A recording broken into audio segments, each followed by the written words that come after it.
Warriors, come out to play. Please give a warm welcome to Czech Republic and Team America. Final leg of the tournament is played on a brand new patch on Frozen Throne. That means that all your old decks are out the window and you had to come up with a whole new lineup. Well, I think the deck building is the best part of our team because we have the best deck builder in the world, which is Stancivka. So I think we will have an edge in this match with it. We brought the bananas.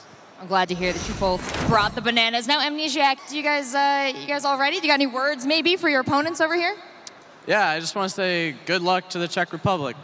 They'll need it. Vitally here, Czech Republic did win against the USA. You could say that means they have some kind of advantage. Yeah, it is a little bit of advantage, and the bananas are already being eaten as well. Maybe that is the game one right there with the mindset. I wonder whether America are going to respond with a little bit of banana eating for themselves. And I like what you touched upon as well, saying that Czech Republic just seems so confident in their decks.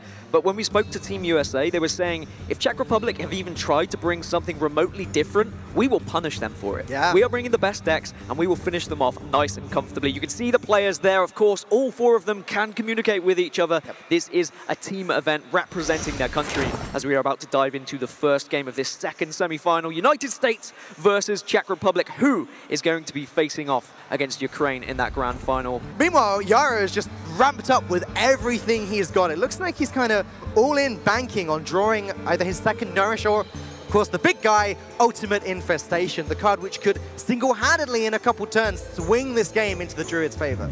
They haven't really generated that much pressure, and this is going to generate pressure. Coin out the Evolve, start to beg the questions already. Okay, that evolves okay. You get a 4-2, which is fine. With the Death Rattle, draw a card. That's actually probably the best result that Dog got there. Unfortunately, 2-mana 1-1, not so hot. 1-3, I remember speaking to Dog before this game, and he was saying, I really hope I don't face up against Druid in the first game. But I was like, Dog, I mean, you're probably going to face up against Druid in the first game. And what was the main turning point for this game? I believe it was the Ultimate Infestation. Czech Republic had no hand, and then they had 5 extra cards and a 5-5 on the board. Yeah, it came at the perfect time. I mean, if it was still sat in these bottom 11 cards and Czech had just drawn like Innovate into Yogg, they may have been forced to draw play something like a Yogg-Saron, and then it could have been a very different game. It shows the sheer power of Ultimate Infestation, and now Dog is forced to go for the Evolve, hoping for some decent luck here, being able to evolve twice into something special, and okay, Genzo's going to be there.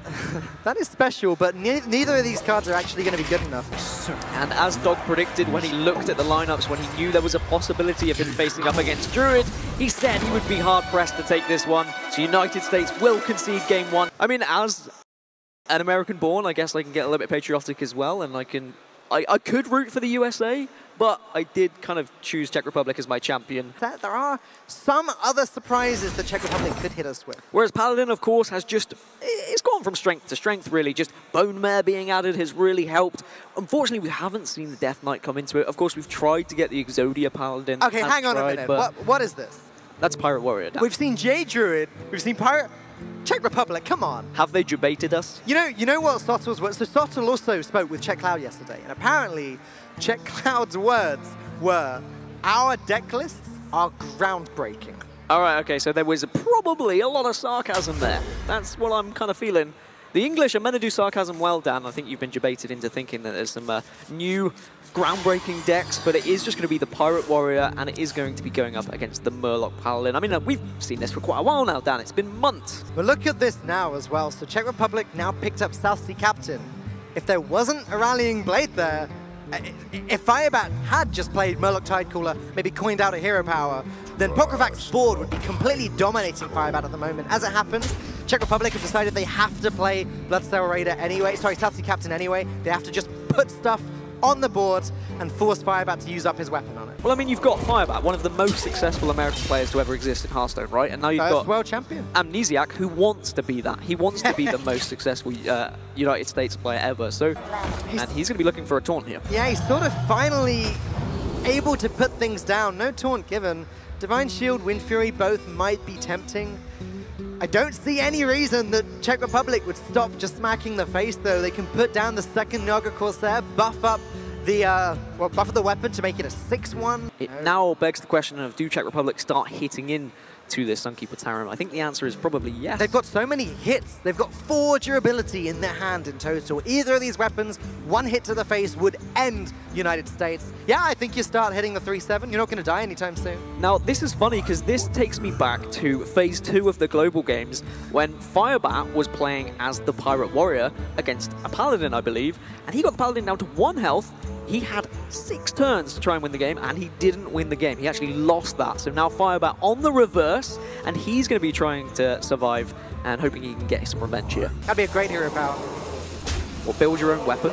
No, just build Arcanite Reaper. Oh, okay. I mean, yeah, that would be good. N'Zoth's first mate is a little bit of a whiff, and actually that's just going to be them dead, I believe, down. Yep, that's game over, that right there. United States taking their first game of the series, tying it up at a 1-1 score. They are not going to be taken down so easily today. I'm a little bit disheartened by Team Czech Republic. I've been relying on them to show us something incredible. Don't forget, these are the guys that won with Blood Bloom Warlock back in the Ungaro meta when none of the other players were playing Warlock. They had this heavily teched deck to beat Paladin. They queued it, they won ace matches, they made us go crazy, and now Evolved Shaman, Pirate Warrior, like Jade Druid. I mean, play the best decks. It's the semi-finals of the Global Games, Dan. I mean, why not? Bring stuff that is definitely you are confident with. You've been playing for like the past couple of months. You can worry about deck building and bringing something innovative after you've won the Global Games, after you've put that money in your pocket. And when we dive into this game, but I saw a nice salute from Czech Cloud as well. He's very confident, but there is the Forgotten King himself. So something a little bit different, but completely understand why. This is the United States, not Czech Republic. That is pretty nuts, but what is also pretty nuts is Hot Meowth's opening hand right now. Innovate, Wild Growth, Jade Blossom, and Jade Idol. United States have got everything that they need to go into their turn 10, where they can then play Ultimate, well, it'll be earlier than turn 10, but to 10 mana, when they can then play Ultimate Infestation, and, well, as far as they're concerned, just win the game. Czech Cloud running South Sea Captain in Evolved Shaman. It's something we have seen some of, just a little bit more Pirate synergy. Getting patches out as a 2-2 with charge rather than the 1-1 is pretty good. You can't afford to let this board get out of control with Czech Republic, because you know full well, turn 5, you're either looking at Thrall coming down, or you're looking at Bloodlust being a possibility of just battering you down to very little health. Yeah. They have to go very wide here. It's a frustrating thing to play against when your win condition is hoping that your opponent doesn't draw a certain amount of cards. And actually, Czech Cloud is biting the bullet now. He's saying, actually, I want to evolve. I want the pressure. I want to build up as best as I can. Of course, Biteweed isn't a particularly good evolve. The others aren't bad at all, though. And hey, let's consider the Primordial Drake plan that I described at the end of last turn. United States are going to struggle to get rid of this board. Now, double swipe. If we're doing it, where are we putting it? But if you're double swiping, you've got to use your Innovate, Dan. Yeah, and then you can Primordial Drake next turn. So I think the logic is that you can clear out most of this board now, let the Drake do the rest next turn. Maybe double swipe, just go straight into Sea Giant and use the 3-3 to get to damage the 4-6. I don't like it.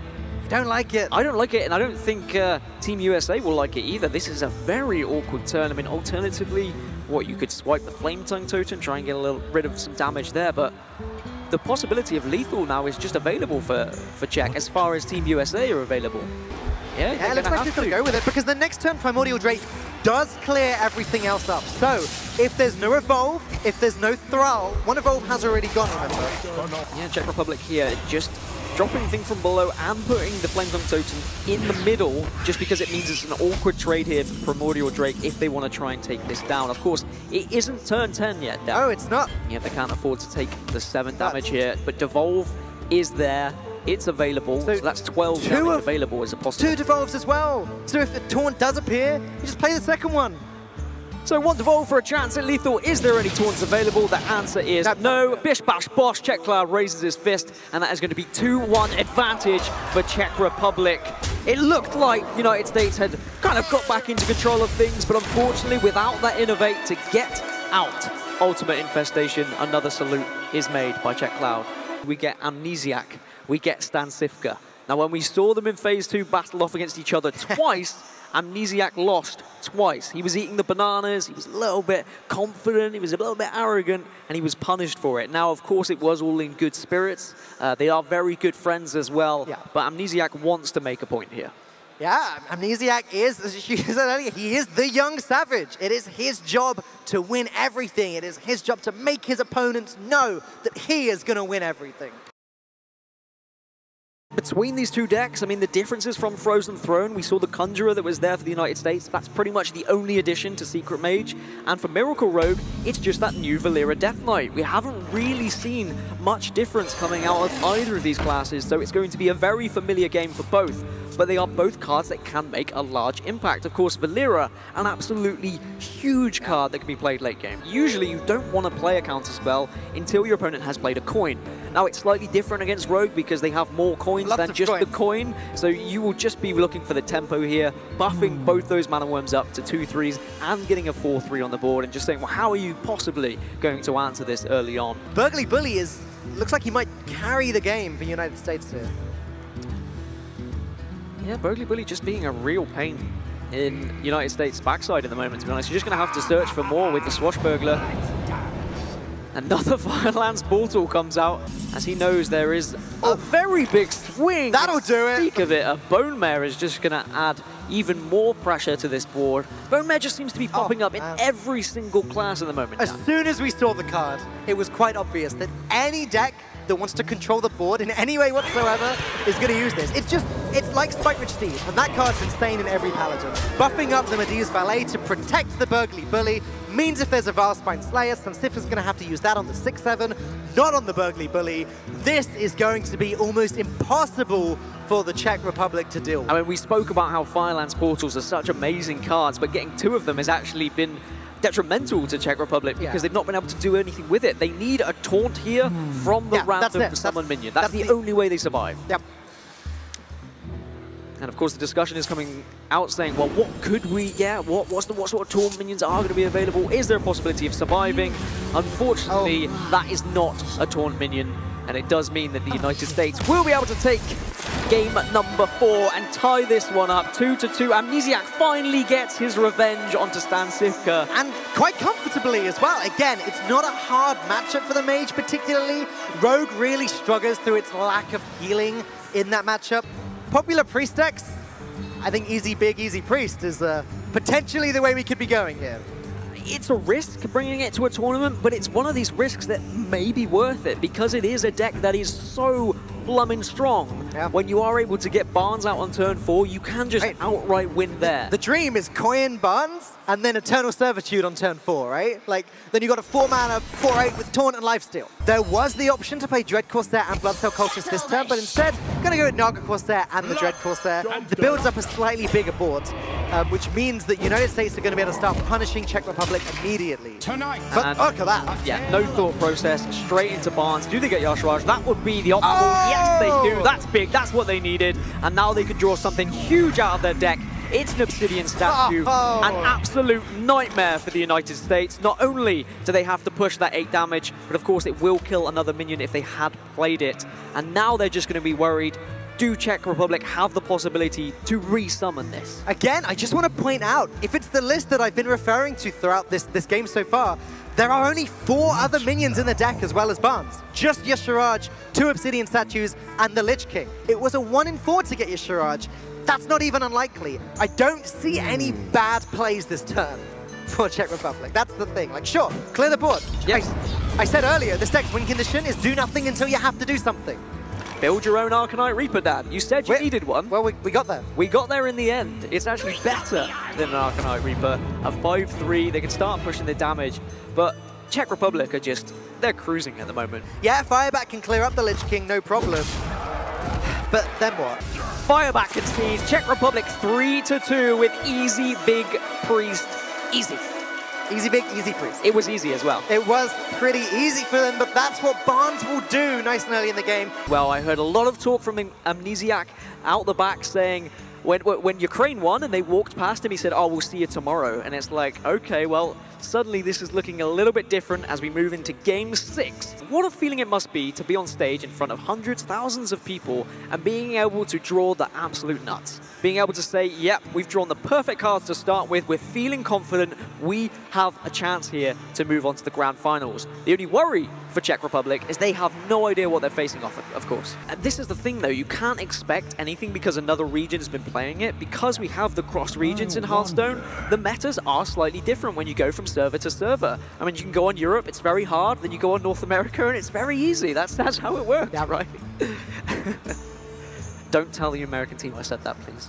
I think they probably heard you down. No, they didn't. They got headsets on. It's fine. I mean, I spoke about an amazing start for Czech Republic, but the United States, Cleric into Radiant Elemental, into Inner Fire, into a Cabal Talon Priest next. That is a stonking board that Czech Republic are going to be looking at, and how on earth are you supposed to challenge that?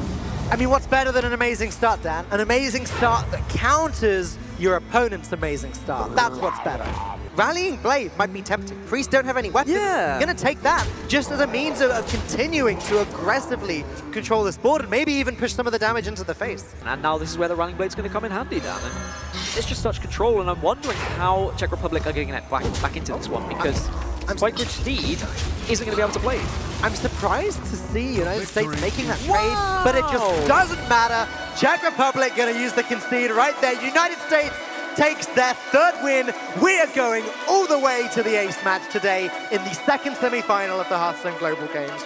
Not only are we going to an ace match, but we're going to a Stansivka versus Amnesiac rematch of a rematch. They played twice in Phase 2, and they're going to be playing twice here again. There's so much on the line, not just money, pride, national pride. You've got your whole country watching you, rooting for you, and it all comes down to this. Amnesiac, very focused, looks like he really wants this one. But this is, I'm so happy. I'm so happy we got here, Dan. This is what we wanted. When we first saw this matchup was going to happen, when we saw the sequence of the players, like, yeah, we need to go to the ace match. We need to see this happen again. And boy, I just could not wait to see how it goes down now. Well, Game 7 is about to get underway. If you're here at Gamescom, I want to hear a round of applause for these players, because what a series we've had on our hands.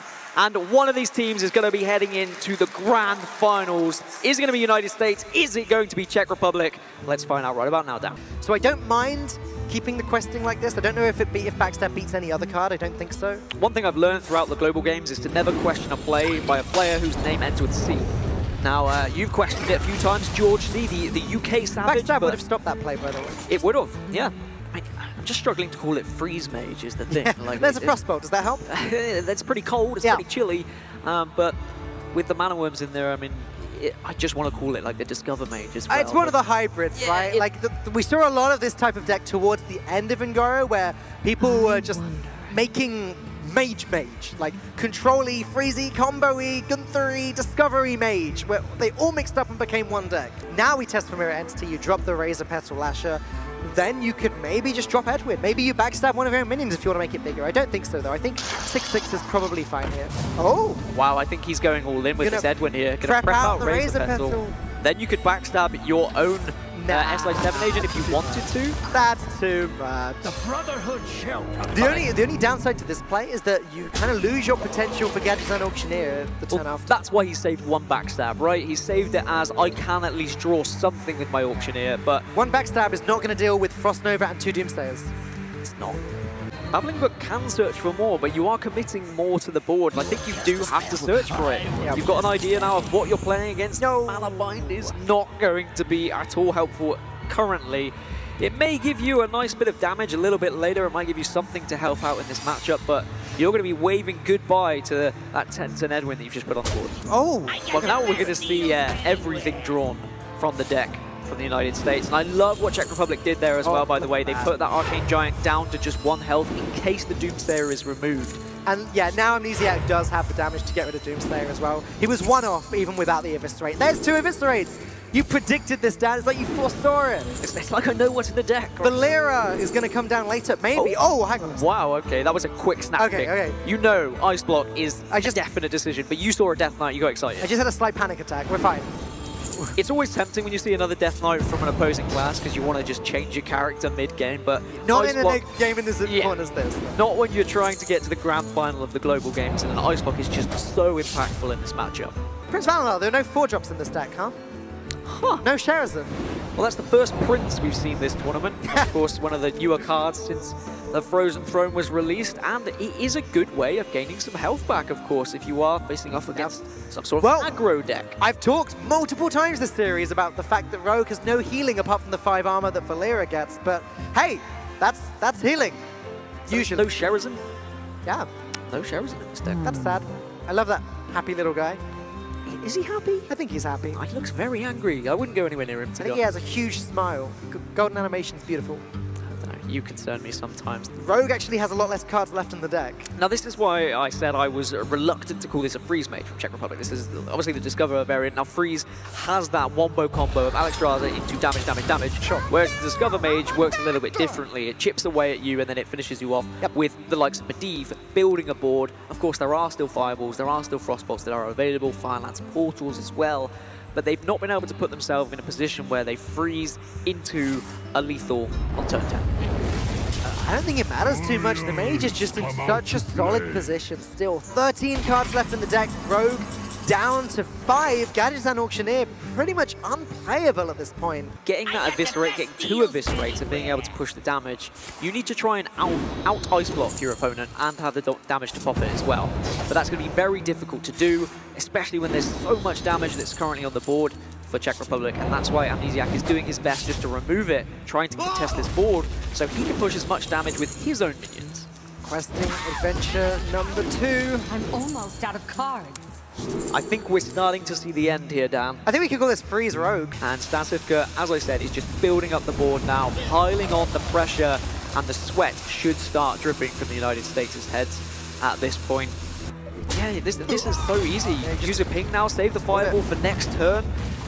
Amnesiac and USA can do pretty much nothing. They can play what they can, hope for a miracle from the Swashbuckler, but no miracles left for this Miracle Rogue. And the other big difference in this game is the fact that Stancifka still has 10 cards left in his deck. 10 is a much better number in this regard than 0. But so will the Czech Republic, and rightly so, because the Czech Republic have been a dominant force throughout, and they will be the team that are heading to the grand final to face off against Ukraine. Smiles all round, Stancifka will shake the hand of his opposition, but what a victory for Czech Republic. Heartbreak for the United States. Well, tomorrow you face off against Ukraine. Are you still going to feel confident tomorrow? Well, I believe we have better decks and possibly we are better players, so I feel quite decent, yeah. Greetings. Yeah, and it looks like the players are just about getting ready to play. So let's kick off game number 1 of the finals of the Hearthstone Global Games. It is Czech Republic versus Ukraine, Yala versus Kalento. And no, this is not a practice game. Do not adjust your signal. You saw those cards in the opening hand. We caught a slight glimpse of this when we were with the teams while they were practicing. We were like, what are you doing? Is this against the Lich King? Is this some kind of secret strategy? And like, no, they were on ladder testing there. Stormwatcher pops back up again, refuses to stay in the deck, which is actually where Czech Republic wanted. As they ended up doing, they just completely ignore the 1-1 and say, you know what, mate? You're on turn 3. There is no way you leverage a minion against me on turn 3. It's turn 4 where Blessing of Kings comes into play, and beyond that where your other more powerful buffs come into play as well. Yeah, and also as well, you just see the power just going on what you said, the power of Jade Claws, because if that was just Firefly, then suddenly the Murloc Tie-Collared number 2 gets played, and then the first one trades with the Firefly, and then Burn Bristle on curve, and then this is exactly how Murloc Paladin kind of just runs away with games. Keep your eye on Stancifka. He's likely to be the most vocal and the most animated member of the team, and remember, what that means is that although one player steps up to pilot each individual deck, it is a full collaborative effort between all 4. We do see a Corpse Taker come down now though, and there's the nod. Kalento will be like, what is that little effect? I know the Divine Shield, I know the Taunt, but what is... Oh, they're running a Wind Fury minion. Yep. And to be honest, it's only really Stormwatcher that you would run, right? That has Wind Fury. Seems unlikely but you're going to be slamming any young Dragonhawks in your deck anytime soon. Flame Tongue actually really helps it and provides a full board clear. Yeah, that Flame Tongue is super clutch in this position. They do have patches, which of course is a terrible draw. You could, even if they drew a Blood Cell Corsair, they'd be able to do the same thing with patches and Flame Tongue in hand, but they can at least get some usage out of it now by utilizing that Flame Tongue alongside. This board has now been well and truly lost by the Czech Republic, and we were talking about cuts from this deck earlier. One of the first cards to go by the wayside these days actually is Consecration, because you have Corpse Taker. Sorry. Go ahead. It's much more important. If you saw the bench there, Kalento didn't even wince when he saw that. Yeah. The bench though, Nyria sort of just sat back. Nick Chipper literally looked at Dr. Hippie, looked at Nyria, and then just looked forward in blatant confused manner. He was like, what is this card? That guy, Flame Tongue Totem, has been uncontested the entire match, means the value is infinite for Shaman at that point. Hammer Wrath would have dealt with this, I'm just saying. Maybe you take the Stormwatch down and add the Hammer and Wrath in, we're all good. You will never Flame Tongue Tome me again. All right, take the headset off, run over, pitch that idea to Czech Republic right now. We'll see if we can get a regame going. How about that? I don't believe they're allowed to just say, no, I don't want to lose that game, let me rebuild the deck. Okay. I think you should go face and evolve for a charge minion. Easy, end the game a turn earlier, why not? I mean, you basically have to look at your board state and say, okay, do I have lethal but through Tyrion? In which case, why should I play anything in this position, right? Because that's the best defensive play they can make. They did have lethal in that situation, so in case a quality Consecrate did come out of nowhere, they then had Doppelgangster evolve for the refill. I think Ukraine navigated that very, very well.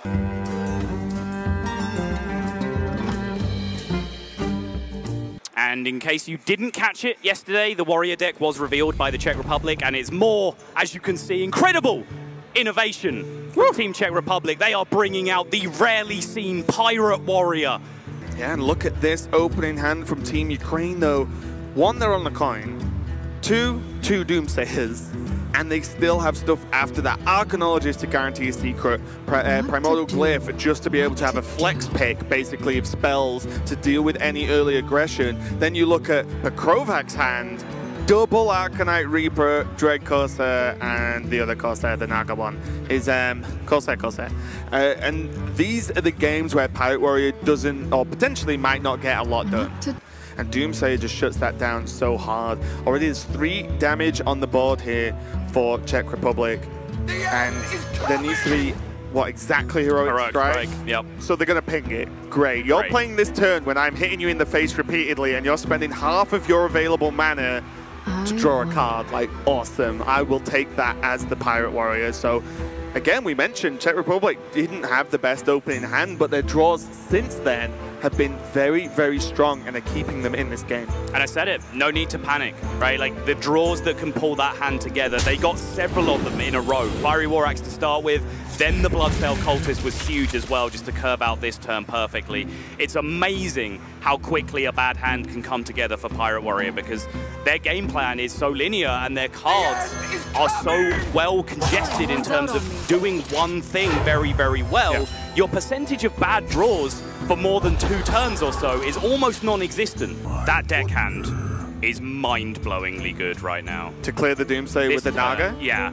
What? That is insane. 5 attack War Axe going to come in here alongside the deckhand. Important that they remember their sequencing. I'm sure Stan Sivka was in the background just making that call, making sure it all happened in the right order.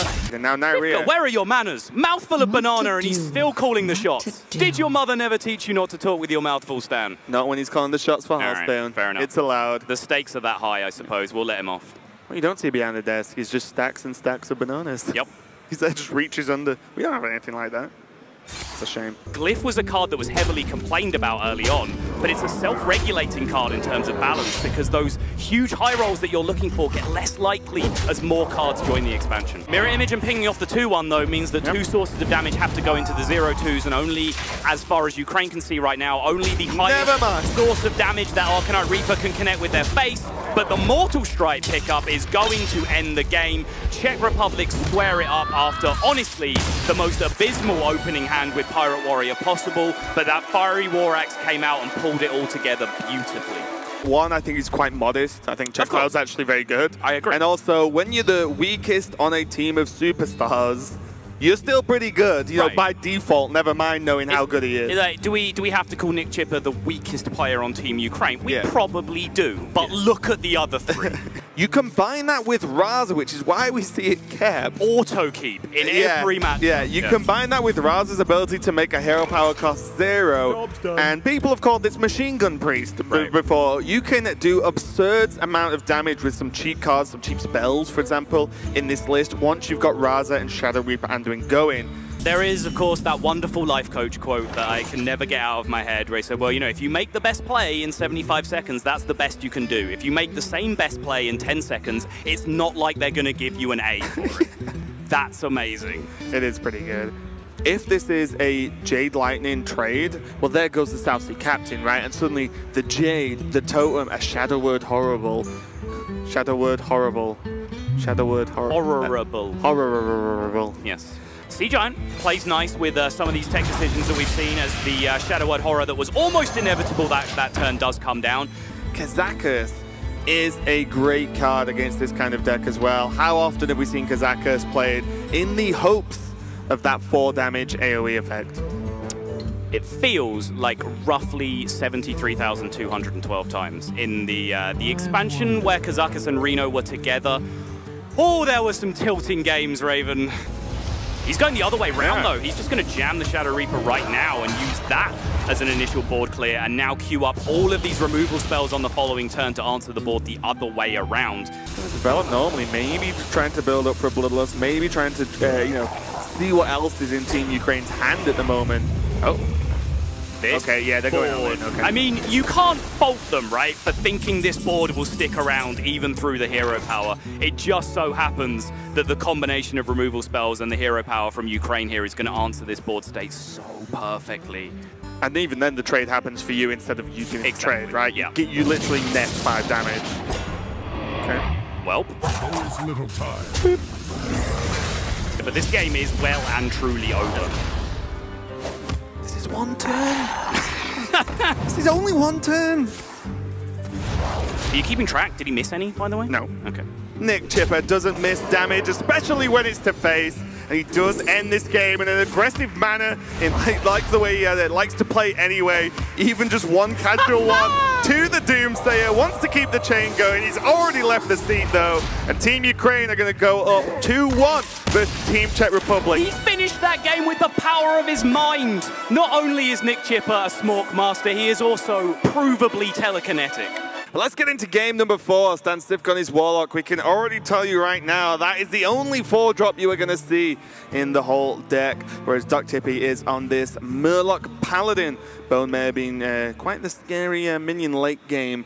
But it's going to be if he actually makes it that far. Defile, very, very strong. Even Voidwalker into Doomsayer as the opening here for Czech Republic will lock out one of those, you know, 1, 2, 3 Murloc aggressive openings that the deck is known for. And it goes back to exactly what Ukraine told us when they expressed their opinion on Stan Sivka's deck building. They said he's too good. Like, no one else can have success with his decks because those decks aren't optimal. But he's so good at the game that he can just play these decks and convince himself they're the best because he's winning with them. There is a plan after this Doomsayer for Team Ukraine. Or they could throw that out the window and just play it now anyway and get the secret. I thought that's what you were talking about. Just make it happen right now. Yeah, I mean, both ways you could do about it, but they get the minion anyway, right? So they just, because the Doomsayer goes off on Czech Republic's turn, the Redemption will go off and keep some I thought this pressure. is what you meant the entire time. I think this is absolutely the right play because your entire hand makeup right now is based on buffing Murlocs. You have Megasaur and War Leader, which are only 2 valuable options. So making sure you stick this 2-1 to the board and making your opponent have Mortal Coil at best for them, but sometimes they'll be forced to throw out a much more premium removal to deny you starting to snowball your Murloc board. Dude, I'm so bad at card decks. It took me like 2 months to remember what Medivh's Valet was called in Andorra. Yeah. We get their invention, that's all that matters. The follow-up now, though, instead of the Sprite Ridge, it doesn't do anything to the Doomsayer. Suddenly this Tyrene plus the Divine Shield trade means that this board is still dangerous, and there can still now be a Steed next turn as well. Yes. Now Stifka has to think about how he deals with this. This also means that any given Abyssal Enforcer only deals with 1 minion on this board. It's just not good enough. You deal more damage to yourself than you really remove off the board. I mean, you have to get somewhere, though. You need to contest. You can't just start trying to Twisting Nether this board away, because it still remains a 2-6 behind it. There will still be a platform for, say, a Bone Mare to come down, and those two sources of attacks over the 2 turns can just end up ending the game. You might not have time to Nether at this game, but it needs to keep a board state at all times. It cannot do huge amounts of damage from hand, especially if it doesn't have a handful of weapons. Suddenly now with Bone Mare in hand, the summon 2/1/1 plant seems good to me. And there's still the Noble Sacrifice in hand to block out the attack from the Abyssal Enforcer. I was just saying, at least the Abyss will kill something next turn. Well, now it doesn't. This is fine. We saw the Twisting Nether. There wasn't many other options at all for Did Team I Czech mention Republic. that they had lethal through Twisting Nether, Raven? You did! It turns out they do. Yes, the math still adds up. If, in fact, they used all their mana on that one spell, the health totals don't change. It's +4/+4. I wanted you to bail me out. Why did I? Why? Oh, so baited. This is why I should never just sit and trust you. I know. I actually didn't even look at the Bone Mare. I was just like, oh yeah, I mean, salt. So actually, like rewinding all the way back, like actually They miss plants. damage. Plants over can't be targeted. Puts them in a position where they have extra 1/1s on the board potentially, right? Yes. Told you, plant. It's a tough call. I don't know. Okay, this will be the greatest comeback in the history of the world. If Sivka wins this game on 1, somehow, and then Stealth, I actually don't think Stealth does anything at this point. There are no minions to trade into on the board anyway. I love the poison here. I love the poison. The one thing they're now scared of is big taunts. They don't have power to push through. The Tarim's gone, the buffs are gone. They don't have ways to clear through any big taunt minions that come down, so the poisonous is that job for them. They only need a slight tickle to face to end this. The question... Protector, though, is nice. This Divine Shield is huge. Yep, absolutely enormous. The question gets asked yet again, and now there is that poison minion hidden behind this wall of taunt, but the Mortal Coil denies it, and now the Lich King keeps them alive. Lich King is badass enough to keep you alive at this point. Mistress as well! It's happening, Raven. It actually is, which is a little bit scary, because we talked about Consecrate. If Sivka can get this Mistress of Mixtures off, it means he does go above the Consecrate range, and with a Taunt minion in play, guess what? Paladin doesn't have much to get there. I think Czech Republic are heavily favored from this position. And just the combo. Army of the Dead, Anti-Magic Shell go. That is very real. Oh boy. There we go. It's go time. Blood Reaver Gul'dan is live, the most expensive Death Knight hero, and it has the most powerful hero power too. It is going to bring back all the demons that have died this game onto the board. Stan Sivka is safe, and his hero power now will gain him 3 health and deal 3 damage to any given target he chooses. And that is going to be game. Sivka did it from 1 health. Blood Reaver Gul'dan won him the game. That was just absolutely incredible. I'm losing words here because that... Okay, this will be the greatest comeback in the history of the world. Wasn't supposed to happen. Yeah, I mean, there are so many things we can go back and talk about in the closing stages there. The choice of the adapt of the Gentle Megasaur to go with untargetable instead of plants. Then the whiff on the Consecration that had that one turn where it could have ended the game. Czech Republic versus Ukraine versus Ben Bro. There he is in the crowd watching. I was enjoying the matches as this has been nuts so far. I genuinely thought Ukraine was going to take a huge lead in this series, and it's 2-2 now off the back of probably my favorite game from the whole of Hearthstone Global Games. And here's the thing, is that USA did end up losing that matchup against the Big Priest with Pirate Warrior, but it was a matchup they were happy to get. Yeah, they wanted it. They thought that because of Sivka's reputation with Big Priest, it's a deck that he's been very publicly supportive of since the expansion came out, wrote a very popular guide for it. They were like, yeah, he's probably playing Big Priest. We've got Pirate Warrior against it. Great, we're favored. I'll take that matchup every single time. And, you know, more than 5 times out of 10, we're going to come out ahead. It wasn't the day for them yesterday, but now Ukraine have a chance to prove that this is actually a favorable matchup for the Pirate Warrior. Yeah, but here's kind of the unappreciated factor of the deck. The cards that are not Barnes and the insane minions that you want to pull off Barnes, and then the spells that bring them all back again, the cards outside of that are all removal. Things that just get you there. So great, you know, he doesn't have an amazing looking hand to just start going off with infinite obsidian statues. He does have a hand that keeps him alive, at least for a couple of turns in this position. Second captain would be pretty nice here, I think. You can start going off with Blood Cell Cultist this turn as well. Get some more minions in play first, or you can just try and get 8 out of a Corcoran Elite. That works too. Really does. Depends what they're wanting to draw. Oh boy. Do you feel worse than if I drew Raza on 5, Sol? That's what I'm saying. Here we go. The shake of the head from Nyria says it all. There's an Obsidian Destroyer. That's it. Obsidian statue, sorry. And yeah, one resurrect effect from Czech Republic. And that's going to be very, very difficult. It's not there just yet, though. It's not. And the upgrade weapon can deal with this absolutely no problem for now. They do have the Spellbreaker. If a bigger Obsidian statue, you know, full-size 4/8 gets revived, they do have that Spellbreaker to then answer it. They do have the Spellbreaker if they want to use that. No! It's like, you make it's so important not to sink damage into this 1/1. We'll just make it a 4/8. No, Raven. There's a Spellbreaker there if the revive comes out and pulls out a 4/8 again in the future. The frustration here is, in case you're not fully aware of this card, it does have life steal, which means it's going to heal a little bit. But when it dies, its death rattle kills an opponent's minion on the board. So it is, well, it will happen that Ukraine, if they do upgrade and then just go into it with 1 damage, it's going to kill this captain or this Corcoran Elite, and those are getting 0 damage. There's nothing they can do about it. The benefit of this Obsidian statue having taunt and that death rattle effect is absolutely huge. Kalento pulls his deliberation face. Isn't that just his face? Pretty much, yeah. Oh, no, he's upset about something now. Someone just said something stupid. Kalento is not pleased. What if we silence the Obsidian statue?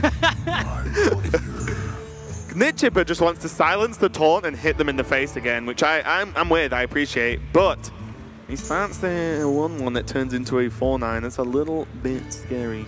Oh, definitely. Some conflict between... Yeah, okay.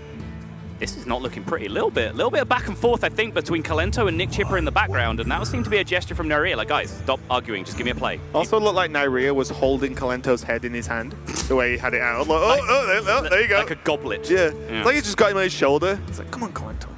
What's the play? They are going to Spellbreaker and push. They don't want this lifesteal and destruction Nick to go Chipper on. won! You can see why such a hotly contested play did get so much disagreement from the players. They're just going to go? They're just going to go. The revive is there. They do get themselves in a mess. There is a benefit here, right? Go on. The 4/8 starts trading. That's not good. The 4/8 can't trade enough in 1 turn to be resurrected now. Right. So, I mean, what card is there? Unless they, you know, coin out Shadow Essence to get the other one, or, you know, the Lich King or whatever as a taunt. And that's only 5/5. Right. So this silence opens a small window, and they have to get through that window or they lose, basically. But is it better to do it this way? Lose 1 minion, you can develop something else behind it that isn't the Spellbreaker, so you get a similar size board state, and then you have the Spellbreaker to take care of the next Obsidian statue. But isn't that just like 1 extra turn?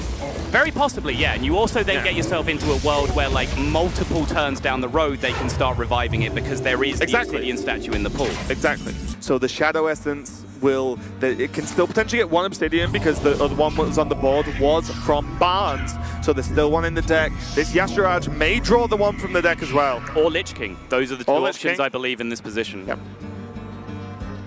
I believe there's generally the Yasharaj, obviously, which we know is in the deck because Shadow Essence just summoned it, and the Ysera as well. Generally, I don't think there is an Ysera in Czech Republic's deck. I think it is just this can pull Yasharaj, Lich King, Obsidian Statue. I think those are the options. Ukraine pretty much just want to see another Yasharaj, believe it or not. Yep. Gonna coin out the heal. This does keep them safe. Sort of. Yes, for now. On paper. Depending on what this Yasharaj pulls, this is a huge outcome for both sides. They get the taunt. Would have been lethal if that wasn't the Lich King, if it was the Yasharaj. This is looking like, once again, Czech Republic, through the power of the early Barnes, are going to find their way through. Ukraine did everything they could possibly do to try and delay the misery. There's the Yasharaj draw now, but Obsidian Statue might end up just being the game here for Team UK. There's lost first, mate. All the hooks that are playable have been drawn in this game, and none of the other weapons have. Yeah, that had to be exactly Spellbreaker into a whiff from the Czech Republic on the following turn into pure damage from Ukraine from that position. But even then, they're probably unfavored from the spot they got themselves into. Really, really interesting game. Much more engaging than the one we saw yesterday, I would say. Lot more decision-based. It wasn't just Czech Republic blowing them out with the best possible Barnes on 4 Yasharaj into Obsidian Statue. And surprise, the Druid is a Jade Druid. Yes. Yeah. Tell you something, I don't know if you know this, even though I know you do. I played a lot of Jade Druid this expansion to test how powerful it is. Turns out it's pretty good. And a lot of the time... This has been your Jade Druid update with Raven. Check back in for more. Yeah, I remember Kalento's reaction to Ultimate Infestation being announced. His first thought was this is better with 10 mana on average than a Gadgetzan Auctioneer turn. Sure. And that's exactly the kind of scenario you're seeing, where Auctioneer is now falling by the wayside, and Ultimate Infestation just does that job in its own little package. If someone's going to play Naturalize in this tournament, it would be Czech Republic. I feel like you could say that about any given Hearthstone card. If cards are going to be played in this tournament, it's going to be Czech Republic. Right. Because they're playing in the tournament. There we go. Look at this. There is some damage available from hand. A lot of this Warlock deck is actually just removal. We're going to see the use of the Zealot now. This card's so good in this deck. It's great. Real sleeper hit of this expansion, the Tainted Zealot. Just particularly in this Warlock deck. The usage you get out of it just alongside the Mortal Coils and other small removal spells, but then the back-breaking AoEs you can get with Defile are the real standout in a lot of spots. Sometimes I die to that and I don't even understand. I've not done the maths. All you have to do is kill a 2/2 with the initial proc of Defile with the spell damage, and then because your Divine Shield gets cleared off the first one, the second proc of Defile will always kill your 1/1, then it will go off again, and that's so much cumulative damage off the AoE. Yeah, here's the Innovate Ultimate Infestation, and this is very important though, because if you look, the hand is pretty full now.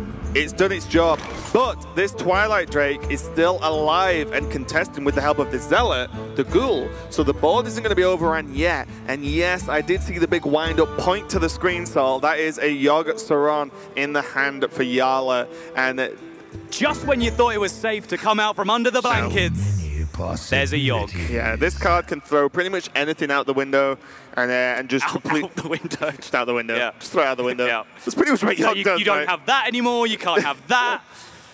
And then they throw you out the window and damage to face. Right. So it never ends. And as you can see, there's a lot of spells in hand as well for Czech Republic, so they can really build up into an either we're pushed back and we need something crazy to happen, or Yogg Saron just do something to their face and win the game. Yeah, and Team Ukraine here are doing a very good job of keeping a tight grip on this board. They are not letting Yala and Team Czech Republic just go wide with Jades, or even just minions. They're just saying, look, yes, I could go face for some more damage, get a little bit aggressive, but no, I'm going to make sure you never keep hold of the board and never have that opportunity to go really wide. Time waits for no one. I think this was my number 2 card in the set pre-announcement. I think I picked Bone Mare over Malfurion. That was the only one. I think this was number 2 on my list. Amusingly, because I clearly don't know how Bone Mare works. Yeah. Was 5/5. Yeah. Wasn't strong enough. We need to buff it. I know.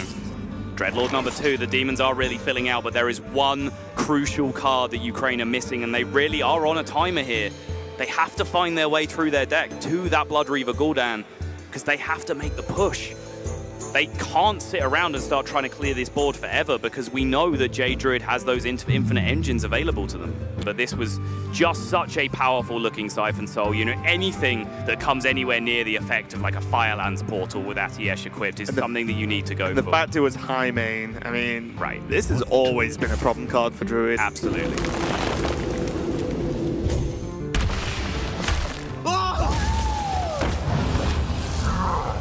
Woo-hoo. 5/5 and 6/6 from these Jades, so still they're only sort of mid-level Jades, I would say. They're not, I think once you start hitting 7, 7, 8, 8, that's when they start saying, well, I might just die next turn if they hit me. But these are still controllable here for Doctipi and Team Ukraine, and they need to find a way to get this done, because if they lose this game, that is going to be the series and the finals. I wonder if this is going to be a Spreading Plague turn, because you need to gain time, because at the moment, even with double swipe in hand, it doesn't do much. Ooh, this is kind of tricky.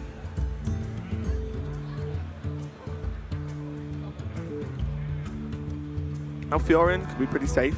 Create 2 taunts. Can still play an idol behind it and still hero power. Can't hero power and kill the 2/4 though. which is a bit annoying. Right. With a lack of hero power target, if you're making that play, would it be better to jam the wild growth with the 2 remaining mana instead? Just cycle charge the oxygen? Your opponent is nearly dead, and you've got double swipe in hand. My Fury and Taunt hero power face, that's 3, puts them to 11. Next turn you kill them. Very fair. I don't know about this. It's the solid play. You get more value from spreading plague this way, and guaranteed value. It's not just going to be a dead card in your hand. Right. But you could have settled lethal next turn if your opponent doesn't heal. And yeah, you know, it's an if. We can see that there's some Fury Protector in the hand. I mean, this does still potentially set up lethal, right? Like, there's a 7/7. If that leaves, plus the swipe is 11, 12 from the hero power, so he just needs a 1/5 to live to be able to get through. That is true. Yeah.